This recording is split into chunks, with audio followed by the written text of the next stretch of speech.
Ezequiel, para empezar. Muy bien, muchas gracias, Tilman. Gracias al doctor Gabriel, que ha tenido la bondad de venir aquí a Canarias.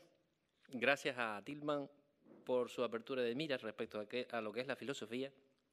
La hemos desarrollado bien con la juventud y ahora nos toca a ustedes, que estamos muy agradecidos que estén aquí. Y yo primero hablaré y expondré una tesis metafísica, que es justo lo que el doctor Gabriel dice que no debe hacerse, entonces ya después me machacará. Bien, damas y caballeros, en primer lugar les solicitaré que echen un vistazo a las siguientes fotografías ampliadas.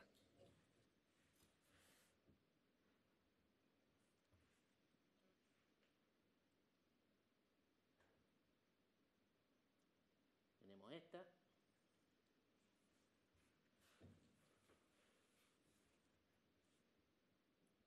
Perdón, hasta que le coja el tranquillo.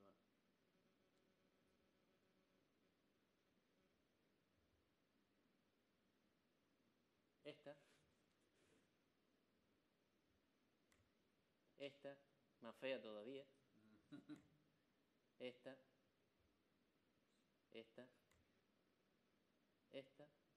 todo muy feo. O a lo mejor guapo. Esta. Se trata ni más ni menos que de ácaros intranasales y algunos ácaros epiteliales con los que convivimos todos los humanos, pero ampliados sus aspectos con los suficientes aumentos como para distinguir su forma y color y, en consecuencia, poder hacernos una idea de su contraste con nosotros. La extrañeza, la alteridad que nos producen estos entes vivos está en que convivimos con ellos y es su ínfimo tamaño respecto a nosotros lo que nos protege psicológicamente de semejante aspecto. Si fueran grandes como nosotros, estaríamos asustados todo el tiempo. Pero los tenemos aquí. Ahora mismo yo tengo unos cuantos de esos. Lo que hace que no nos sintamos por ello amenazados. Los seres humanos vamos por el mundo rodeados de una nube de bacterias, también, visto de otro punto. Que son invisibles a simple vista. Una investigación microbiológica publicada en el 2015 en la revista PG Computer Science, dirigida por Meadow, nos viene a señalar, que es esta que está aquí, que los seres humanos emiten una nube microbiana invisible y somos como una especie de universo que vamos avanzando y vamos dejando una marca bacteriana y microbiana que es como nuestra huella dactilar. Incluso nos vamos de la habitación, se hizo el experimento con 11 personas, nos vamos de la habitación y queda nuestra huella específica bacteriana. Es decir, que estamos acompañados en todo momento, la diferencia es el tamaño, de seres verdaderamente extraños para nosotros. Pues propongo que lo mismo ocurre con otros seres de procedencia multidimensional con los que convivimos sin verlos directamente, aposentados en otras u otras dimensiones de carácter no estrictamente físico y con quienes nos interrelacionamos, siendo que justamente a causa de no verlos directamente no nos producen un shock alienante. Vamos a suponer que esta tesis no se puede demostrar, pero tampoco se puede falsar, es una tesis metafísica. Y es más, de la misma manera que los ácaros nos producen un daño determinado, connatural a sus posibilidades, pero invasivo para nuestro cuerpo físico, lo mismo puede ocurrir o estar ocurriendo para con esos seres de todos a vez con los que convivimos en el espacio o los intraespacios invisibles. Vamos a distinguir una alterdimensionalidad fuerte de una débil. Por ejemplo, el Instituto Valenciano de Infertilidad es capaz de generar un ser humano sin el acto carnal entre dos individuos de distinto sexo, in vitro o por inseminación. Y como veremos más adelante, hasta puede ser capaz de generar un nuevo ser humano a partir de células germinales de dos humanos del mismo sexo. En otra parte del ejemplo, la Virgen María se dice que fue concebida por el Espíritu Santo y dio a luz a Jesucristo. Pues bien, la primera forma de concepción la podemos llamar alterdimensionalidad débil, pues es explicable por un tracto sucesivo desde la razón, y a la segunda forma de concepción, la de la Virgen María, la podemos llamar alterdimensionalidad fuerte, porque implica una ruptura del tracto sucesivo racional. Pues siguiendo con el ejemplo, los siguientes transespecies que voy a mostrar aquí son una forma débil, conseguible, frente a los seres alterdimensionales de que hablamos, que realmente pretendemos situados en otras dimensiones, en una realidad aparte. Estos son los débiles. Por ejemplo, vemos que ha buscado su transformación, es cierto, se ha hecho sus operaciones, ha conseguido parecerse un elfo, Miren, tiene 2 lenguas.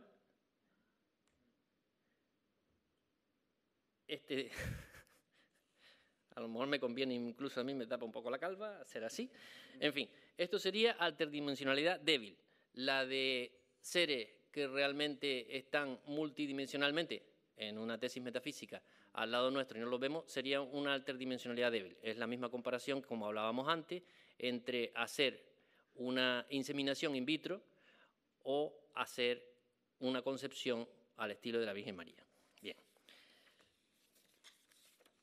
Heidegger y los metafísicos fenomenologistas, de lo cual sabe el doctor Gabriel muchísimo, y me ha sorprendido hoy con una serie de sucesos históricos, se hicieron la pregunta por la técnica porque ya la técnica empezaba a principios del siglo XX a ser un fenómeno que se percibía que transformaría el mundo y las formas de pensar sobre el mundo. No precisamente porque lo hubieran previsto los filósofos, sino porque se encontraron de bruces con el fenómeno, como si de repente la humanidad y su razón hubieran entrado en un nuevo periodo de adolescencia hormonal, presingularidad. El 25 de diciembre de 2015 falleció a los 90 años el filósofo venezolano Ernesto Maiz, hace 2 años, perteneciente a una hornada de fenomenólogos y existencialistas especialmente preocupados por la técnica y su funcionalidad filosófica en el humano. Lo sorprendente de Maiz fue su clarividencia a la hora de analizar el impacto de la técnica en la humanidad. Desde 1966, decía Maiz, la actual época se orienta hacia el ideal de una tecnificación progresiva del universo y, por tanto, hacia una paralela y creciente tecnificación de la conducta del ente humano. Al humano como agente ejecutando el plan lo ve Maiz como expresión de la voluntad de poder frente a los límites de su propia finitud y a través de la razón técnica. Maiz señala como categorías de la razón técnica la totalidad, la finalidad y la perfección, y tras ellas el automatismo, que es una autorregulación que posibilita que la totalidad, la finalidad y la perfección se desplieguen. El Homo technicus no solo es un usuario y productor de instrumentos, sino que le asiste la voluntad de poder que alimenta su afán de señorío sobre el universo. Ahora se le llama a esto transhumanismo. Automatismo y voluntad de poder, esa es la cuestión, pero ya en el año 99, 25 años después de lucubrar sobre la razón técnica, Maiz define el proceso de tecnificación más allá. Dice, la técnica transforma no solo a los otros entes, sino al humano mismo, que deja de ser un fin en sí y señor de sus acciones para pasar a ser un siervo al servicio de la técnica que él ha creado y el humano se cosifica. La idea la presentó por primera vez en el Congreso de Filosofía de Brighton de 1988 y la tituló Logos Metatécnico. El transhumanismo no es solo el estudio de los beneficios y los peligros que para el humano representa ese avance agresivo de la técnica y la tecnología, sino que es el estudio de cuánto más allá se puede llegar, ya sea ampliando la potencialidad humana, ya sea negando y destruyendo la humanidad. Es un estudio de su potencia desprovisto de toda carga ética. La ética misma, que nace de las posibilidades de interrelación humana, cambia en su naturaleza y ha de reformularse frente a esta nueva dimensión del ser humano. El estudio de la ética es un prurito jurídico que dependerá de consensos que no son del todo controlables. Ya fue en los años 60, con el advenimiento de los hippies y el pensamiento libertario, que se fundó el FM 2030.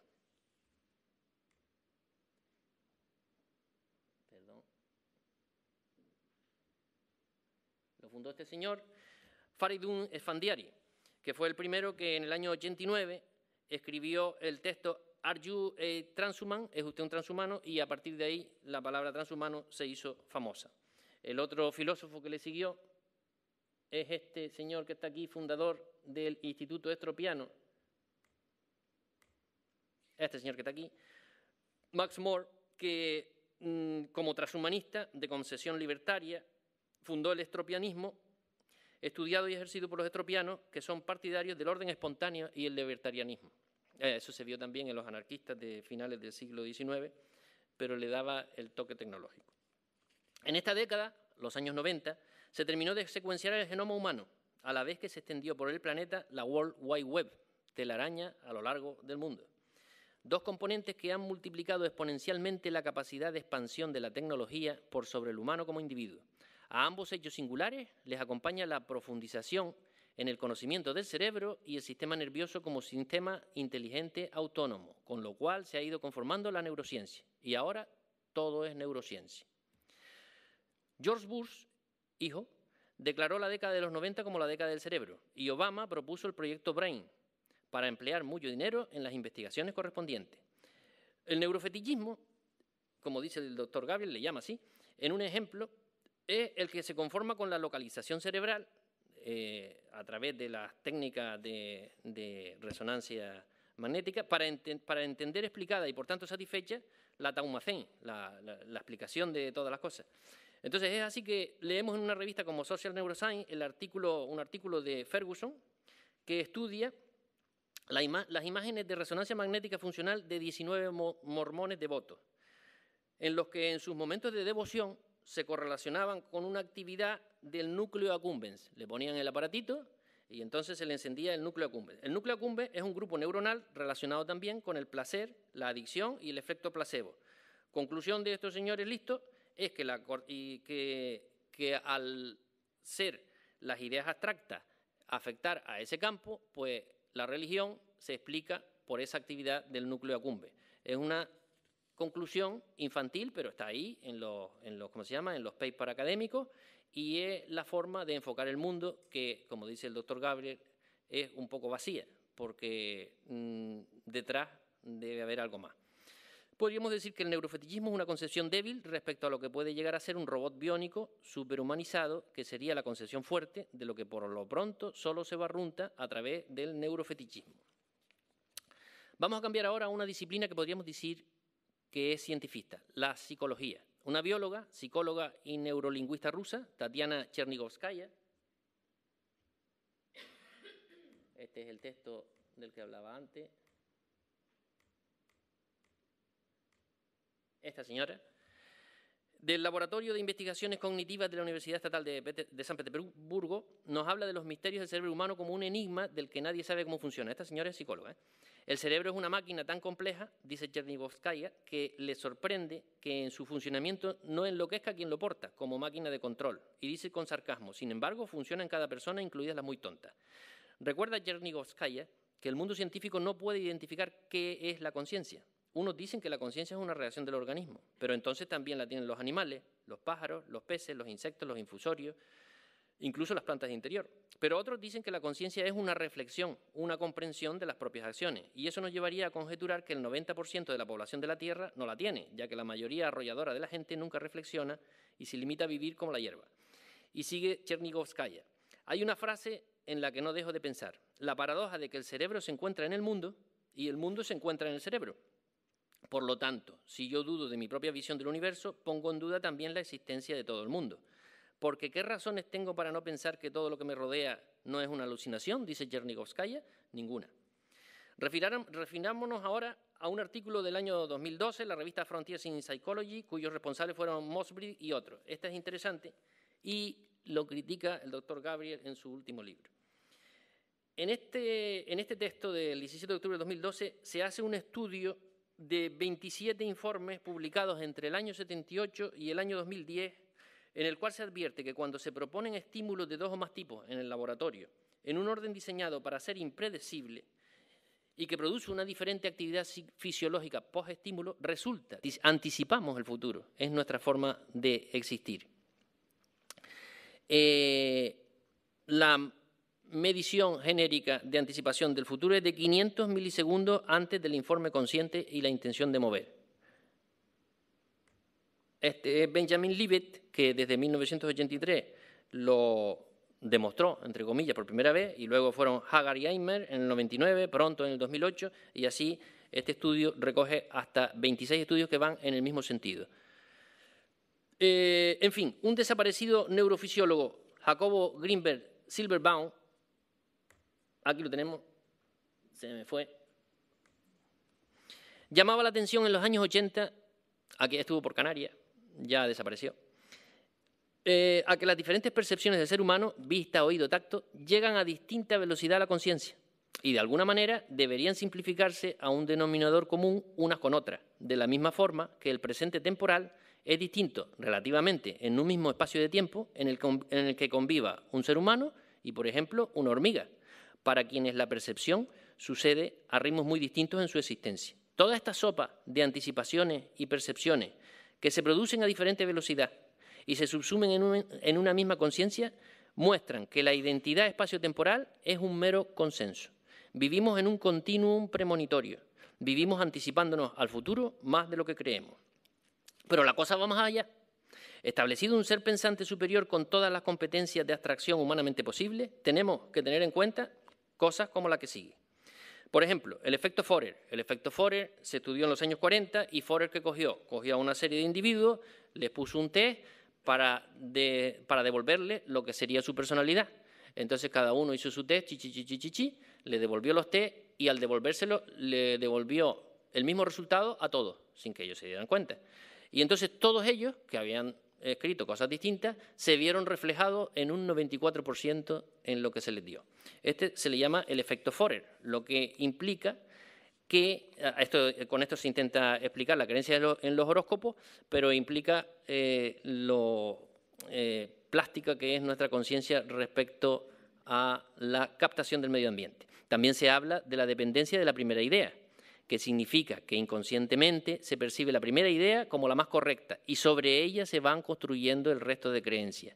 También se habla del sesgo del statu quo, que tiende a la preservación de una situación o estado y horror al cambio. Nos cuesta cambiar. Y también se habla de la percepción selectiva, que dirige la atención en el entorno a sucesos o elementos que son coincidentes con nuestras expectativas. Todo ello indica que los individuos humanos que utilizan el razonamiento y las emociones como herramientas de homeostasis social están predeterminados, se encasillan en zonas estadísticas de comportamiento de las que es difícil salir y no aprehenden el mundo con una certeza ontológica objetiva individual. Resultan arrastrados por el medio, como si vivieran en un caldo nutricio comportamental que hace actuar más como seres gregarios que como individuos con libre albedrío. Probablemente la gráfica de comportamiento psicológico de los individuos, en el sentido antes expresado, sea igual a la gráfica de los electrones en las órbitas atómicas, predeterminados por cuantos de energía discretos. De ahí viene física cuántica. Nuestro comportamiento está robotizado en un grado superior al esperado por una concepción de libre albedrío que resulta al fin casi una falacia más. En este sentido, observemos estudios como este que está aquí, el siguiente, ahora los explico. El primer estudio es, hay ya un software que midiendo hecha sobre 134 parejas observadas en panel durante 10 años, donde el software ha sido capaz, más que los psicoterapeutas, de averiguar a través del habla si esas parejas se iban a separar o no. En otro estudio, el otro que está ahí, tenemos las teorías de la conspiración. Bueno, pues ya está establecida una fórmula general, matemática, está ahí en la revista PLOS ONE, que dice que si una conspiración quiere durar 5 años, no puede superar, que lo sepan, 2.521 implicados en ello. Si la conspiración quiere durar 10 años, no debe superar los 1.000 implicados. Y si la conspiración quiere durar 100 años, solo la pueden conocer 125 personas. Esa es la fórmula y funciona. Ahí está. Si ahondamos en el tema con otro interesante estudio publicado en Frontiers in Psychology por Orosz y Alia en 813 húngaros, esto se hizo en Hungría, en la revista 7 del año 2016, hicieron escuchar una grabación que incluía clásicos de una conspiración con tópicos habituales, los judíos, la Unión Europea, que los iba a matar, los banqueros, etcétera. Y entonces dividieron a todos los señores en 4 grupos. Al grupo 1 le propusieron un parte del tiempo. Al grupo 2 le propusieron la ridiculización de la teoría. Al grupo 3 le propusieron un razonamiento sobre que la teoría de la conspiración no era correcta. Y al cuarto grupo se le propuso una estrategia empática sobre lo escuchado. Bueno, pues los grupos respondieron como robots. Aquí está la gráfica. Así. En función de cada grupo, pues la gráfica, unos dejaban de creer y otros más, otros menos y otros seguían en función de cada. Es decir, que somos como aparatitos biológicos, biofacto, creo que dice una filósofa alemana que estuvo en el Cairo, que es una cosa interesante a estudiar, pero que no lo vamos a ver ahora. Bueno, entonces pasemos ahora a calibrar, teniendo como material psíquico esta versátil y plástica sustancia humana, el cómo poder controlarla. Y aquí entra la empresa, que son los que más saben para fastidiar. La empresa Cyware hace estudios de personalidad sobre entrevistas de 15 minutos efectuadas a través de software, analizando la voz, la velocidad del habla, el número de veces que se niega, la longitud de las pausas, etcétera, y en 0,2 segundos informa sobre preocupaciones, capacidad de mando, gusto al riesgo, disposición a darlo todo por la empresa. La empresa Sociometric Solution vende unos aparatos sensores que registran el tono de voz, la persona con la que habla, el lugar donde está, el nivel de relax que tiene el individuo, el nivel de nerviosismo, el nivel de estrés, el nivel de aburrimiento, y siendo que cada sensor almacena 40 datos por milisegundo, se dispone de 4 gigabytes diarios de información por persona para poder controlarlos bien. Facebook dispone en Menlo Park, California,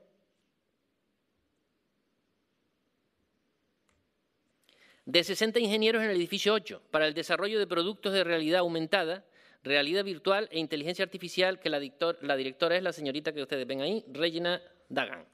Ella estuvo trabajando previamente en el Departamento de Defensa norteamericano y lo que nos importa es establecer que ellos están buscando que las palabras al escribir, para que alcancen una velocidad de 100 por minuto, que es 5 veces la que nosotros conseguimos ahora haciendo o con los dedillos de los niños chicos, sea mentalmente. Es decir, ya hay aparatos, interfaces que se ponen en la cocorota. En realidad no la ponen en la cocorota, sino que la ponen en la manga, y entonces a través de la piel logra traducir se han logrado hasta ahora hasta 9 palabras a través de un adminículo que colocan aquí. Fíjense ustedes que ya el aparato discrimina, porque ustedes están pensando, bueno, nosotros estamos pensando, pasa un montón de pensamientos y elegimos siempre uno para verbalizar. Mientras yo estoy verbalizando todo lo que estoy haciendo, estoy pensando un montón de cosas, estoy mirando para allí, estoy mirando para otro lado, estoy pensando sobre todos ustedes, y sin embargo me sale una palabra. Bueno, pues la máquina ya lo hace. Internet de las cosas, desarrollado entre otros por Intel, llena de sensores los objetos de la vivienda o de la empresa o del vehículo, monitorizándolo todo, entregando la información a la nube, donde se procesa por sistemas de Big Data. Los cálculos dan para el año 2023, dentro de 6 años, un total de 22 millones de dispositivos conectados a la nube.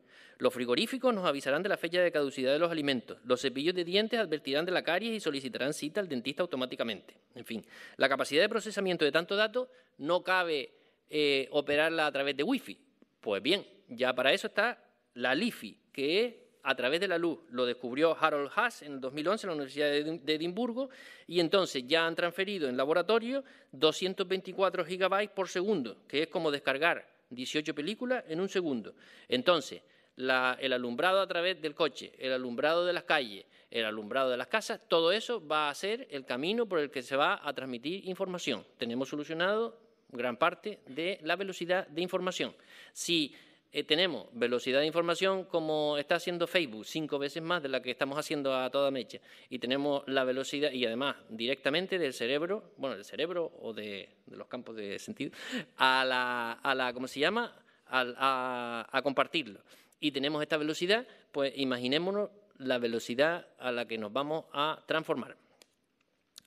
El 15 de diciembre de 2015, en la página de la Casa Blanca norteamericana, aquí está la página, podemos entrar, se publica una orden ejecutiva firmada por el presidente Obama, mediante la cual las agencias federales han de contratar psicólogos para efectuar experimentos con los ciudadanos norteamericanos utilizando la ciencia cognitiva.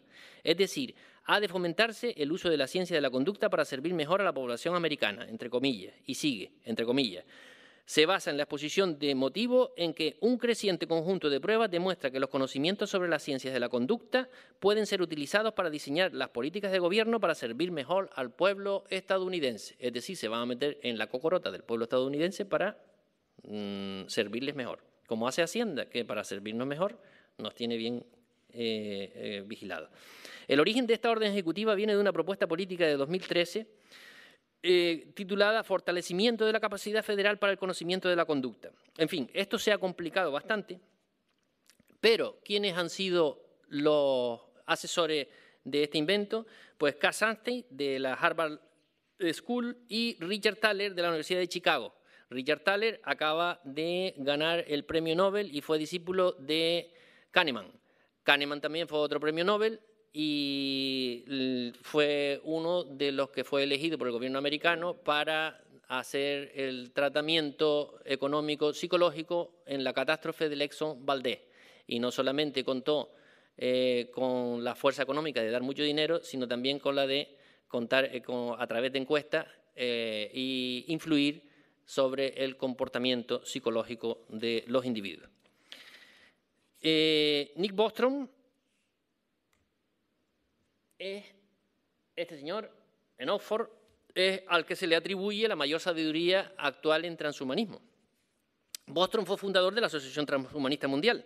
La consecución exitosa de la rotura de los límites impuestos por la naturaleza a los humanos los encamina a la generación del poshumano, valiéndose de la clonación, la inteligencia artificial, la criónica, la nanotecnología y la transferencia mental como proceso de codificación de una mente real para trasvasarlo a un sustrato artificial, lo que equivaldría a una especie de inmortalidad por la preservación de las estructuras y los datos informativos.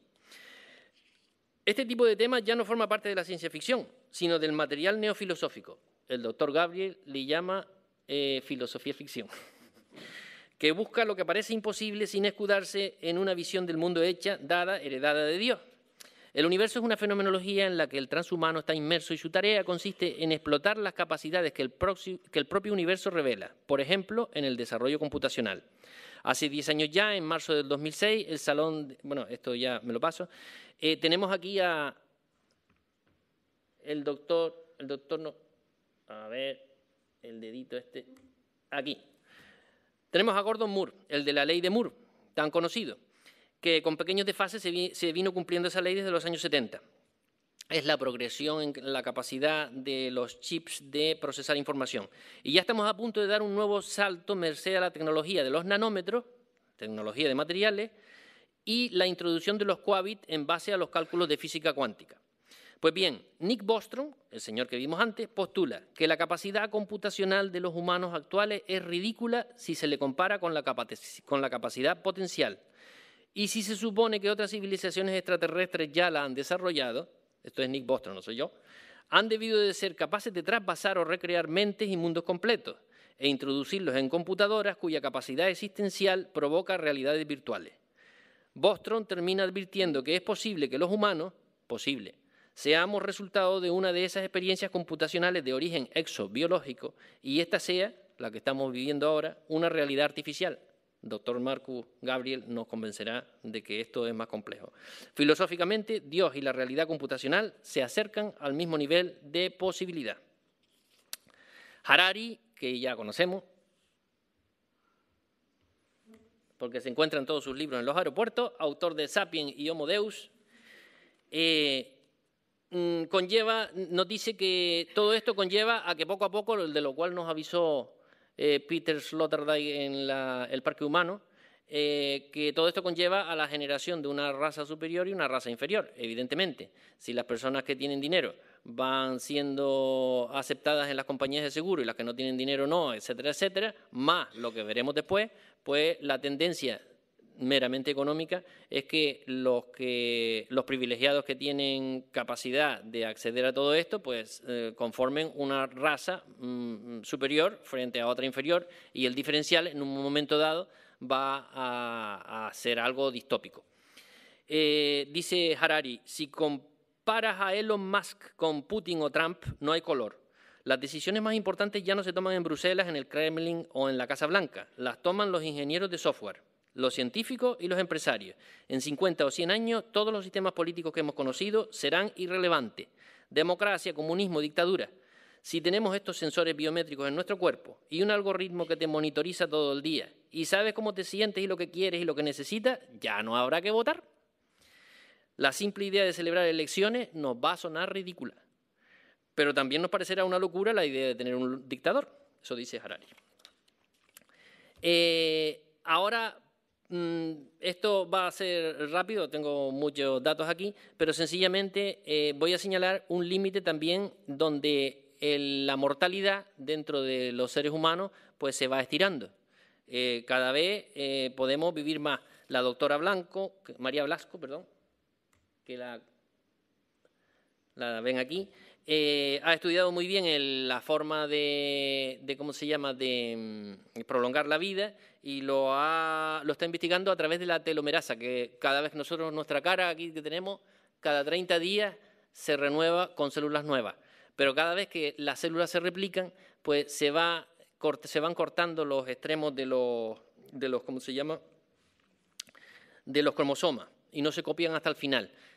para que se copien hasta el final bien, está la telomerasa. Entonces, actuando sobre la telomerasa, lo ha hecho la doctora Blasco, ya la célula se vuelve a regenerar, el cromosoma se vuelve a regenerar. Lo que ocurre es que esto también ha hecho en el laboratorio que se regeneren las células cancerosas y entonces tenemos que se regenera todo. En personas que vivan 140 años es muy probable que la ontología y la metafísica cambien.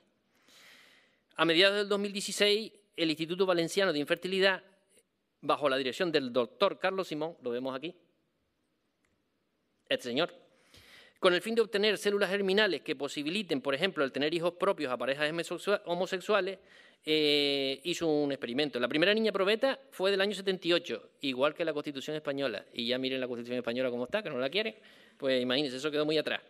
Desde entonces, en apenas 40 años, los avances son astronómicos. Los resultados de las técnicas del doctor Simón han sido reportados por Scientific Reports, en colaboración con la Universidad de Stanford, y con una técnica de reprogramación celular que le valió el premio Nobel a Shinya Yamanaka.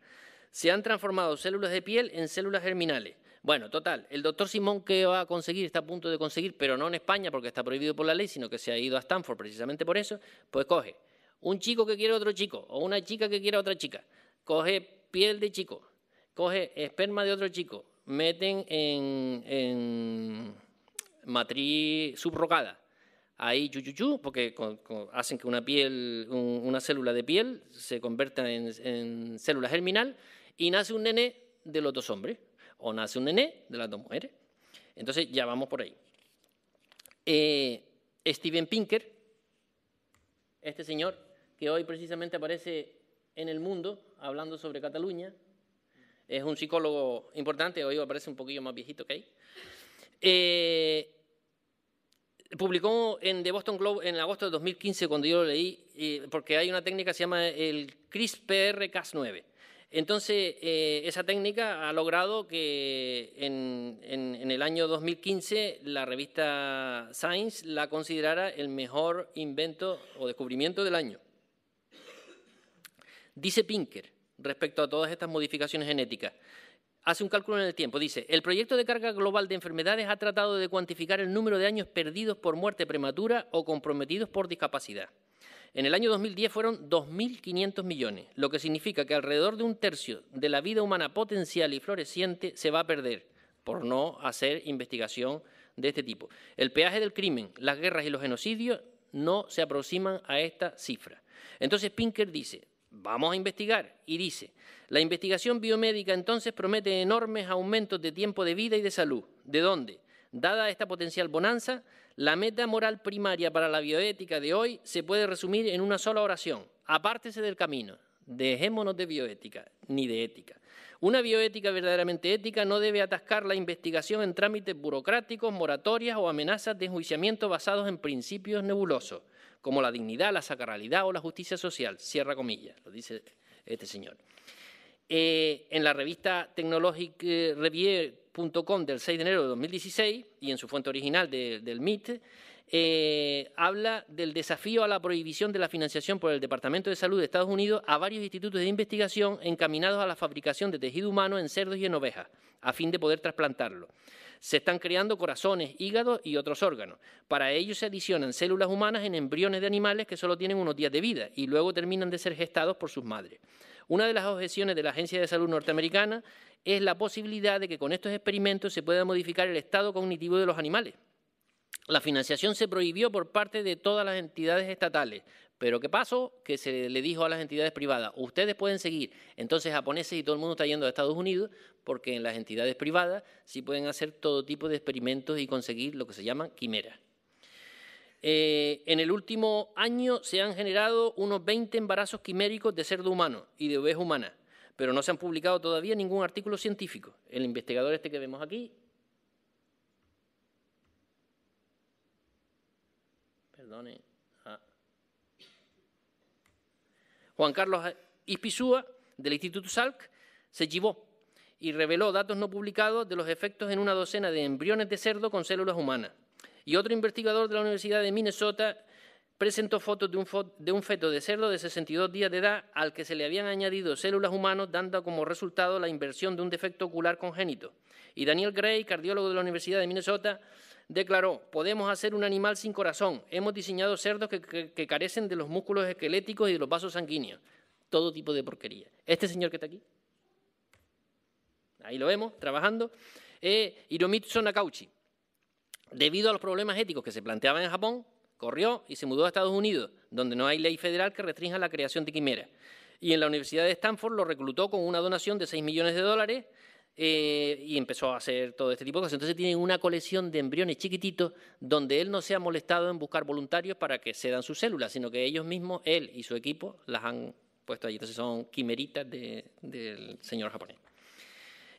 Para que seamos conscientes de la potencia desde el año 2015 hacia acá, del CRISP, este nuevo sistema, fíjense ustedes que los costos económicos pueden ilustrar la facilidad tecnológica que se ha alcanzado para la velocidad de conseguir todo este tipo de quimeras y lo que se nos ocurra. Las meganucleasas fueron las primeras técnicas para actuar sobre el genoma, 5 años de trabajo.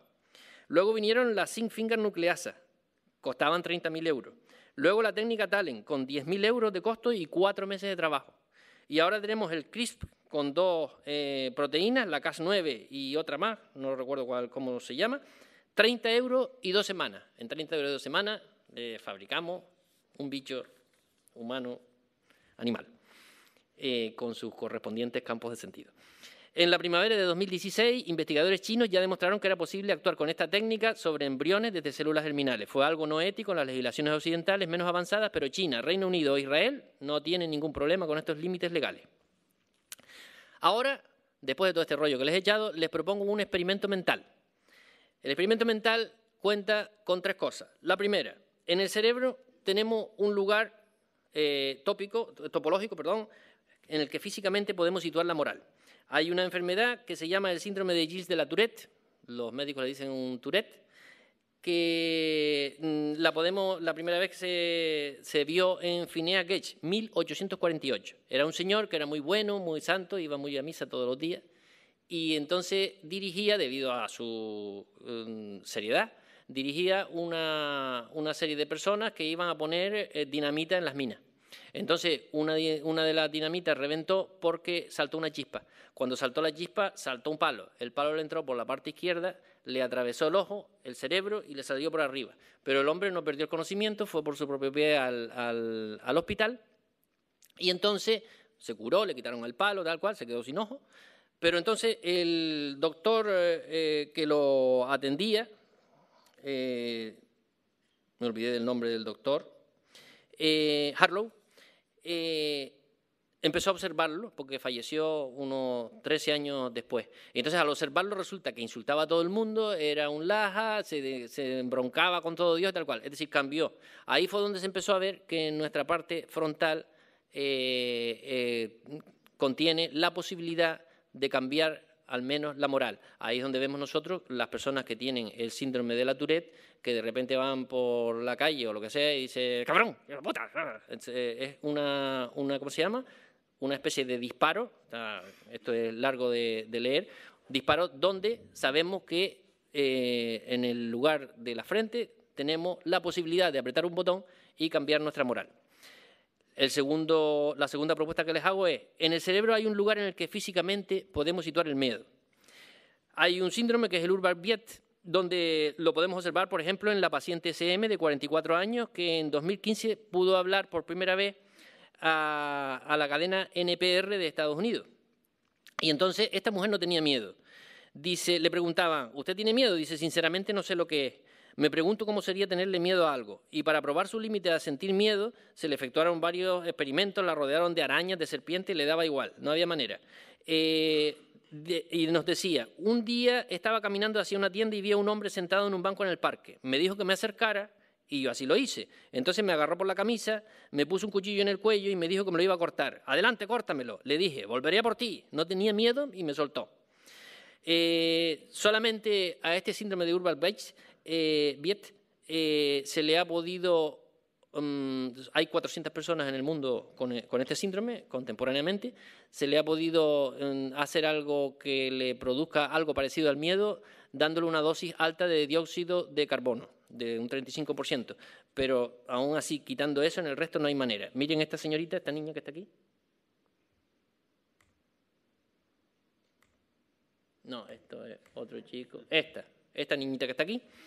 Es Olivia Farnsworth, una niña británica de la ciudad de Huddersfield que tiene un desorden cromosómico, que es el mismo, que impide que tenga hambre, el mismo desorden cromosómico que hace que no exprese el llanto y que al ser impactada físicamente no tenga rasguño. Estos desórdenes cromosómicos hacen que no tenga sensación de peligro, al carecer de dolor, de hambre y de sueño. Yo digo que cómo puede ser una enfermedad que yo, por ejemplo, pueda hacer Mazinger Z, pero eso no es una enfermedad, eso es un poder. Pues esta gente tiene lo mismo. Tercera propuesta que les hago en el experimento mental. En la memoria, la cual no se sabe exactamente en qué parte del cerebro está, podemos entender, gracias a los savantistas, los que tienen el síndrome de Savant, podemos entender que está ahí la memoria absoluta de todo lo que ha pasado, por la percepción del ser percipiente en su vida total.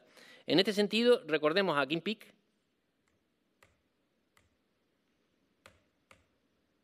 este señor que está ahí, que era un autista. Se hizo incluso una película sobre él, le faltaba el cuerpo calloso, cogía un libro, ahí lo ven ustedes con el libro, lo leía rápido como Cocoon en la película, con un cerebro y con otro, y después le decía, no se sabía ni abrollar los zapatos, lo tenía que ayudar su familia. Entonces le preguntaban, Kim, página 430, párrafo 3, ¿qué dice? Pla, pla, pla, exacto. ¿Qué significa? No sé. Vemos a este otro señor, también afectado de savantismo. Daniel Tammet. Este señor tiene el récord europeo de memorización de decimales del número pi, con 22.514 dígitos. Es capaz de aprender un idioma en 7 días, pero también aquí tenemos a un señor que es capaz de hacerlo. Ahora vemos a este otro señor, que es Stephen Wilshire. Este artista inglés lo subieron en un helicóptero y es capaz de dibujar de memoria la ciudad con una gran cantidad de detalle y después se compara lo que dibuja. Ay, perdón, no es este. Y después ustedes miran lo que está dibujando y vamos a contar las ventanas de cada sitio fotografiado con su sola visión y coinciden. Es decir, la memoria es una memoria impresionante. En resumen, convivimos con absolutamente toda la memoria de lo que pasa por delante de nuestros ojos, pero algo pasa que perdemos esa memoria y solo la usamos selectivamente, pero la capacidad está, pero desconectada. Bien, la pregunta es la siguiente. ¿Por qué no se nos ha hecho sin moral, sin miedo y con una memoria absoluta? Las tenemos, pero están desactivadas. Si no las tuviéramos, no surgiría la sospecha, pero sí las tenemos y están desactivadas. Lo sabemos gracias a los 400 casos coetáneos para el síndrome de Urbac-Viet o para 120 casos coetáneos del síndrome de Savant y para miles de casos con el de Gilles de la Tourette. Hay una capacidad más con la que podemos jugar a descubrir a nuestros diseñadores. Se trata de la prosopometamorfosia, publicado en la revista The Lancet del 29 de noviembre de 2014. Se reportó el siguiente caso por el doctor Jan Birkin, que lo tenemos ahí. Jan Dirbulu. Paciente, 52 años, julio de 2011. Fue atendida en la clínica de La Haya y su padecimiento constituía que al mirar las caras de las personas con las que se interrelacionaba, los rostros cambiaban y tomaban el aspecto de caras de dragón. La paciente podía reconocer las caras reales, por así decirlo, pero después de unos minutos de fijación empezaban a tornarse negras, a alargarse, las orejas se convertían en puntiagudas y surgía un hocico protuberante, a la vez que el rostro se llenaba de escamas con los ojos adquiriendo un brillo amarillo, verde, azulado o rojo. Bueno, el psiquiatra que la trató hizo todo lo posible por curarla y al final, por el método de prueba y error, solamente dándole rivastigmina, que es un medicamento que se usa para los trastornos de memoria, la pudo curar y pudo volver a su trabajo cotidiano. Miremos ahora estas estatuillas. Estas estatuillas fueron descubiertas, son de 7.000, 5.000 años, en Tel Ur y Eridu, por Reginald Hall en el año 1919. Qué extraño que la prosopometamorfosia estuviera en aquella época también. Entonces, perfeccionando la hipótesis, nuestro desarrollo desde el cigoto hasta el feto, nosotros pasamos por una fase filogenética de reptil, al igual que tenemos el cerebro reptiliano, lo cual fuimos como especie hace años. Nos queda nuestro cerebro reptiliano, el cual forma parte de nuestros instintos más básicos. Es improbable que a nivel energético tales evidencias sean meras anécdotas. La biomáquina humana al final contiene innumerables recovecos y nos tienen desconectados. Yo no digo nadie, no estoy hablando de la conspiración, sino de repente la naturaleza, o hay algo por encima. Ahora les voy a hacer una propuesta. Bueno, aquí tenía yo para hablar sobre el universo, Ranka Ranchari y tal. El universo es muy infinito, ya estuvimos hablando esta mañana de eso. Una serie de experimentos donde los límites del universo te dan. Pero bueno, si resumimos, para saber lo que es, para proponer lo que puede ser el transhumano, nos podemos hacer una gráfica en 3D utilizando el estructuralismo sintagma paradigma. Y entonces tenemos en el centro el humano y vamos a construir un eje horizontal norte-sur, donde en un extremo está que se puede llegar a ser un robot, un biorobot, y en otro extremo direccional están que podemos llegar a ser un alterespecie. En otro extremo horizontal, este-oeste, podemos ver que llegamos al retrotiempo. Esto me lo salté ahora porque son teorías de físicos que hablan de que el tiempo es bidireccional, no necesariamente en las ecuaciones de física tiene que ser unidireccional.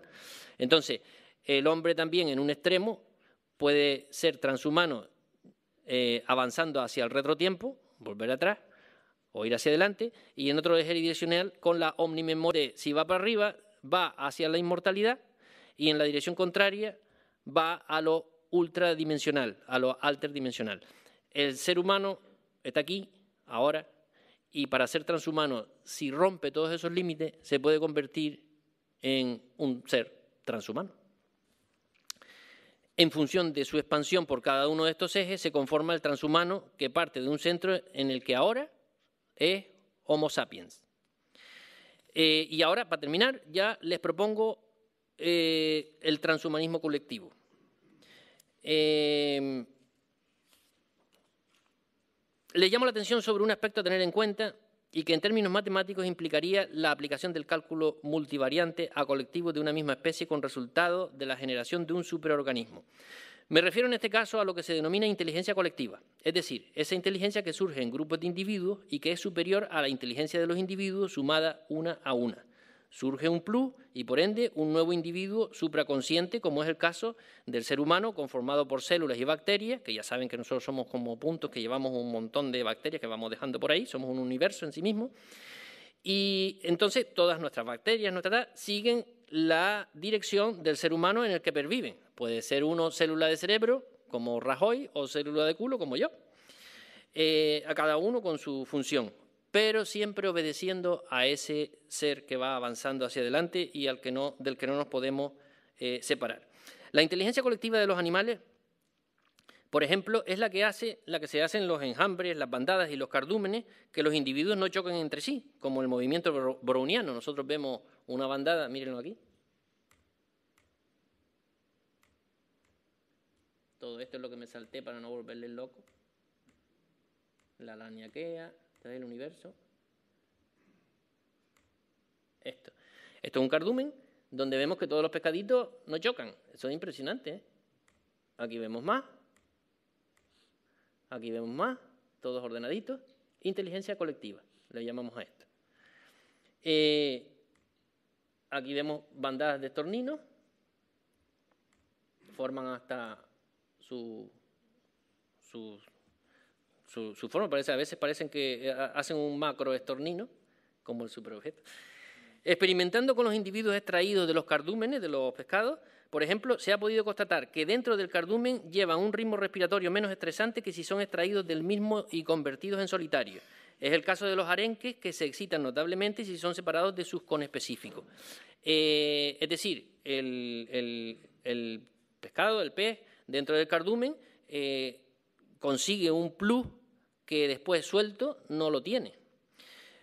También uno de los efectos de la inteligencia colectiva lo podemos ver en las bandadas de aves migratorias, por ejemplo en los patos, los gansos, las cigüeñas, los alcatraces, los cuales vuelan en V. Aquí, perdón. aquí lo vemos volando en nube, siendo que, excepto el que va delante, el resto produce con sus alas un remolino aéreo que provoca una succión que hace que el que va detrás lo aproveche para planear, con lo que va ahorrando energía para poder proseguir en la formación durante cientos o miles de kilómetros en sus migraciones interoceánicas o intercontinentales. Y no van a la escuela, nacen sabidos. Entre los humanos ocurre algo similar. Por ejemplo, con las bicicletas. Cuando hacen todas las bicicletas, el que sale del grupo de ciclistas tiene que hacer un súper esfuerzo y es el que gana. Pero mientras vayan todos juntitos ahí, da la sensación de que tienen un plus energético que individualmente no lo tienen. Pero ahora vayamos a pensar en la misma formación de V de las aves efectuada por los cazabombarderos humanos. Estamos ante otro efecto diferente. Aquí lo tenemos. Aquí lo tenemos, perdón. No de inteligencia colectiva, sino de inteligencia cooperativa. Veamos, para que varios cazabombarderos formen una V hace falta un despliegue de raciocinio que posibilite el estudio, transformación y acopio de materiales que, una vez acoplados debidamente en distintas piezas, puedan transformar un producto energético combustible en una fuerza dinámica que, aplicada al objeto y al medio, produzca un desplazamiento dirigible.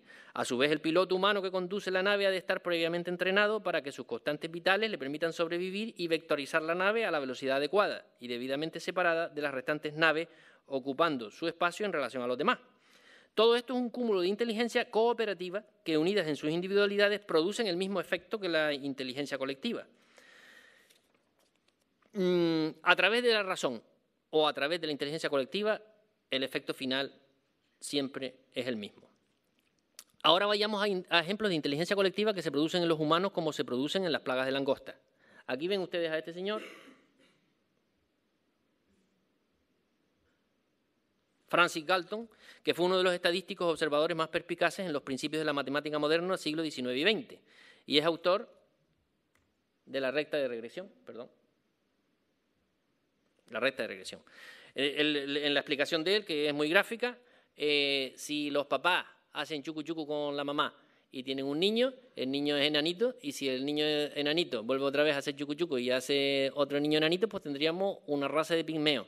Y si el niño es más grande y el otro niño es más grande, tendríamos una raza de gigantes. Bueno, pues como todo se va regulando, la recta de regresión implica que el mantenimiento de lo mismo en el ejemplo que ponía Galton. Pero Galton, ¿qué hizo?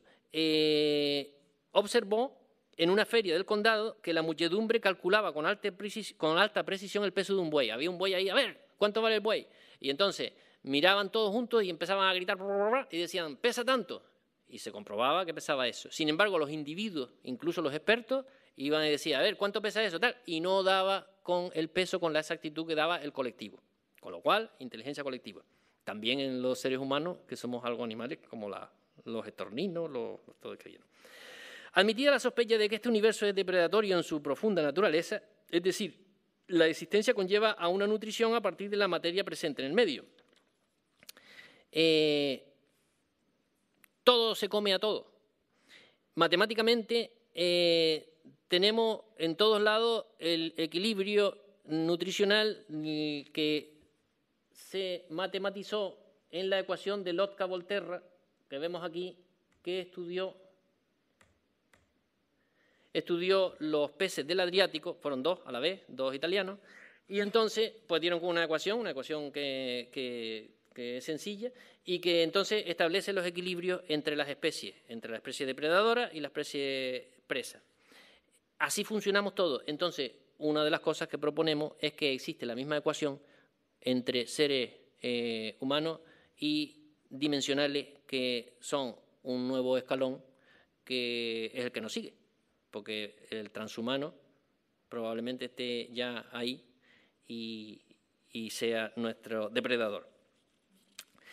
Y terminemos con otro ejemplo muy socorrido en las facultades de economía. Se trata de los tres casos expresados, para que veamos la inteligencia colectiva, por el escocés Charles Mackay en el año 1841, y entonces se fijó en la crisis del proyecto de Mississippi, la burbuja de la South Sea Company y la burbuja de la tulipomanía. De un tulipán solo, la gente se arruinaba. Hoy en día ese ejemplo sigue ocurriendo en las bolsas, y las y en las inversiones de productos erróneamente denominados financieros y que son exclusivamente símbolos en los que se incorpora la fijación de la inteligencia colectiva. Bien, una empresa es un conjunto no nos vamos a poner marxistas, pero es una serie de activos con los cuales se acapara el trabajo de las personas y con una contraprestación se hace un producto después de pedir prestado un determinado dinero, capital, y ese producto se cambia, se intercambia por un plusvalor. Y ese plusvalor es el que va haciendo que la empresa crezca, crezca, crezca. Y entonces eso es lo que se llama los fundamentales. Una empresa vale lo que tiene menos lo que debe a sus valores y la diferencia es el fundamental. Lógico, hasta ahí. ¿Qué ocurre? Que nos vamos a la bolsa y empezamos como los bueyes de Galton y empezamos a decir, esa empresa a mí me gusta, pues apuesto por ella. Y entonces empieza ¿cómo se llama? Los juegos de la bolsa. Pues miren ustedes, los juegos de la bolsa, cómo se comportan la gráfica para que observemos lo que es el chartismo. A eso se le llama chartismo. Es decir, son tendencias de las empresas a través, psicológicamente, de expectativas a futuro que no tienen que ver con la realidad y que son las que van guiando de una manera colectiva el que una empresa suba, baje y, por ejemplo, como pasó el otro día con el Banco Popular, no había razón en sus fundamentales para caer y la hicieron caer. Con independencia que después detrás haya trucos, pero a veces no son tantos los trucos, sino el comportamiento de nosotros los humanos.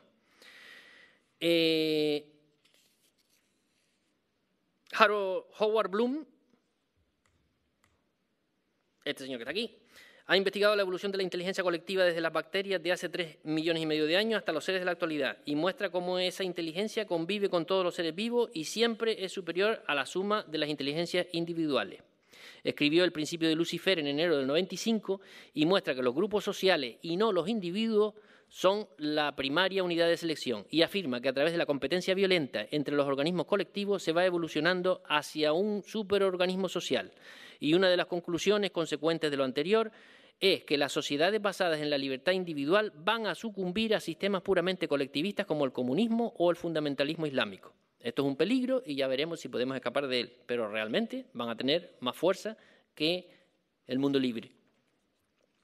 Ya después ya no les voy a volver más loco porque está lo de los memes, los culture memes y voy a pasar de eso para proponerle al doctor Gabriel nada más que una pregunta donde le propondría lo que podríamos llamar transontología.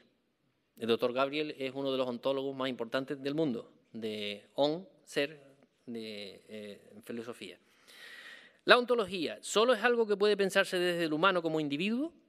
¿O también se puede concebir la ontología desde el ser colectivo, que ya vemos que parece que existe? La ontología, otra pregunta, ¿es única e idéntica para un ser humano normal que para un superhumano liberado de las constricciones de la memoria, del miedo y de lo moral, que sabemos que están desconectadas, y pertrechado de velocidades y características de pensamiento inusitadas, en las cuales perciba el tiempo y el espacio, por ejemplo, de otra forma, por ejemplo, dominando ciertos sucesos del futuro con su mera voluntad? Y aquí terminamos.